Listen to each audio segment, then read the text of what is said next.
Hello everyone, मैं मिथुन सिंह स्वागत करता हूं आप सभी का। आशा करता हूं आप सभी बहुत अच्छे होंगे। बात करेंगे जीवाजी यूनिवर्सिटी के बीएड सेमेस्टर 2 के प्रीवियस ईयर क्वेश्चन पेपर की। पेपर था आपका pedagogy of physics, paper number 2 2026 में आपकी परीक्षा संपन्न हुई थी।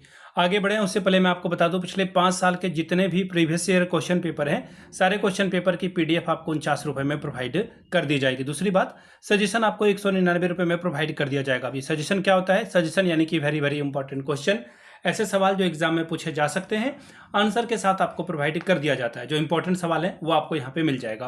अब ये देखिए तैयार कैसे होता है। तो हम लोग पिछले 10 साल के PYQ को स्कैन करते हैं। ऐसे सवाल जो बार बार रिपीट हो रहे हैं फ्रीक्वेंटली, उनको यहाँ पर रखा जाता है। दूसरी बात, आपका जो लेटेस्ट एग्जाम पैटर्न है, हाल के सालों में सवाल पूछने का जो तरीका है बदला है, उसको ध्यान में रखा जाता है। तीसरी बात, आपका सिलेबस क्या कह रहा है, सिलेबस में कौन कौन से टॉपिक हैं, उसको यहाँ पर पिक किया जाता है। और आखिर में मेरा खुद का एक्सपीरियंस, मैंने बीएड एमएड कर रखा है।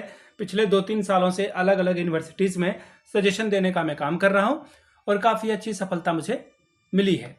अगर आप भी सफलता के भागीदार बनना चाहते हैं तो यहाँ से मेरी ईमेल आईडी आप देख लें, yourmithunsingh@gmail.com पे आप मुझे मेल कर सकते हैं। इंस्टा पे अगर आप हो, डू फॉलो मी @imithunsingh। बाकी आप मुझे व्हाट्सअप कर सकते हैं 7979054474 पे। तो चलिए पेडागोजी ऑफ फिजिक्स वाले सवाल को देखते हैं कि किस तरह का सवाल यहाँ पर पूछा गया था।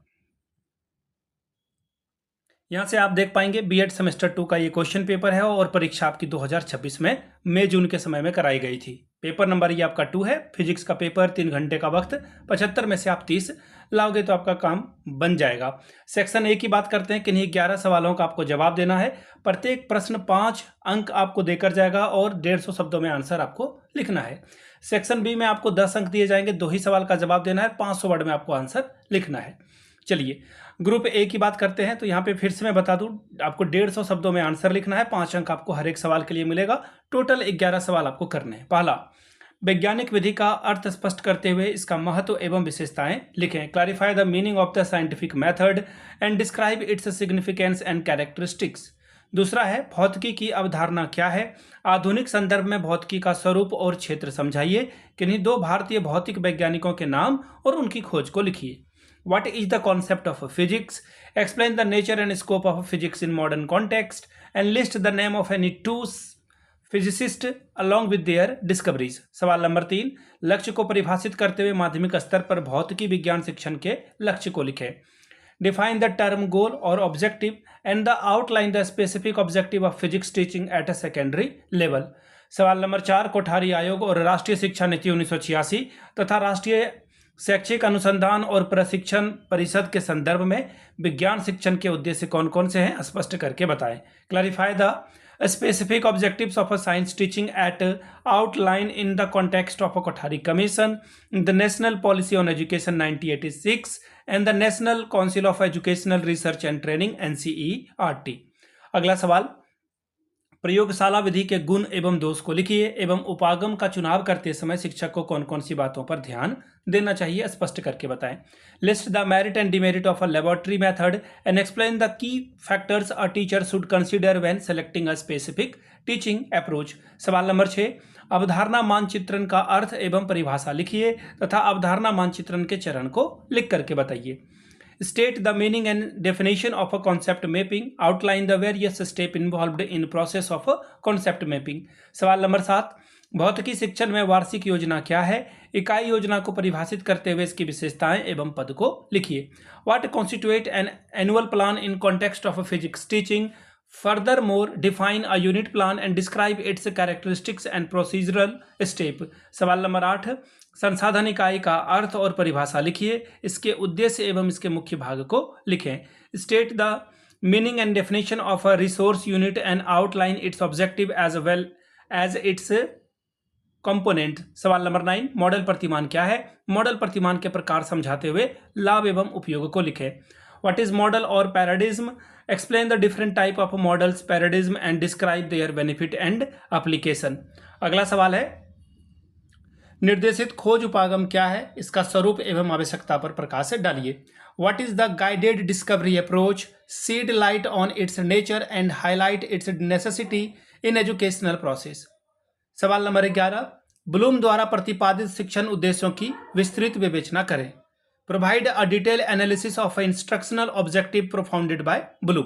सवाल नंबर 12, माध्यमिक स्तर पर विज्ञान विषय अधिगम हेतु टेलीविजन एवं रेडियो किस प्रकार सहायक है, उदाहरण देकर समझाएं। Explain with the help of example how television and radio serve as a aid for learning science of subject at secondary level.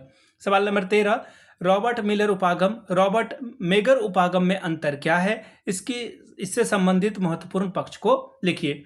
What are the primary differences between Robert Miller's approach and Robert Mager's approach, right down the significant aspect related to this. सवाल number next, विज्ञान की प्रकृति, आवश्यकता एवं महत्व पर प्रकाश डालिए। विज्ञान को कब उत्पादन के रूप में और कब प्रक्रिया के रूप में उपयोग किया जाता है, समझाएं। Shed light on the nature, necessity and importance of a science. Explain when science is utilized as a product and when it is utilized as a process.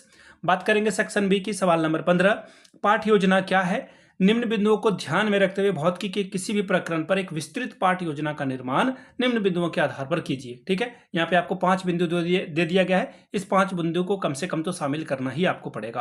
What is lesson plan, keep the following points in mind, construct a detail lesson plan on any topic in physics based on the following criteria.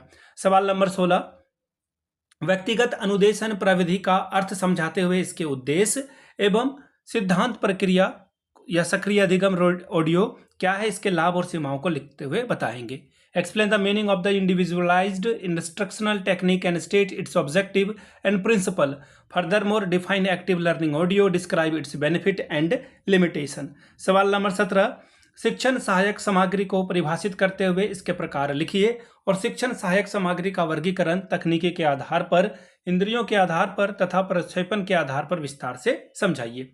Define teaching aid and list their various types. Additionally, explain in detail the classification of a teaching aid based on technology, sensory organ, projection method.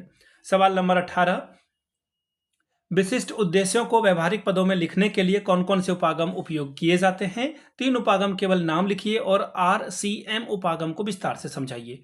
Which approaches are utilized for the formulating specific objectives in behavioral term? List the name of 3 such approaches. Explain the RCM approach in detail. तो ये था आपका सवाल sorry ये था आपका physics का सवाल। अगर आपको पिछले 5 साल का PYQ चाहिए तो ये आपको 49 में, और अगर आपको सजेशन चाहिए तो 199 रुपये में आपको ये प्रोवाइड कर दिया जाएगा। यहाँ से मेरी ईमेल आईडी आप देख लें, yourmithunsingh@gmail.com पे आप मुझे मेल कर सकते हैं। इंस्टा पे अगर आप डू फॉलो मी @imithunsingh, बाकी आप मुझे व्हाट्सअप कर सकते हैं 7979054474 पे।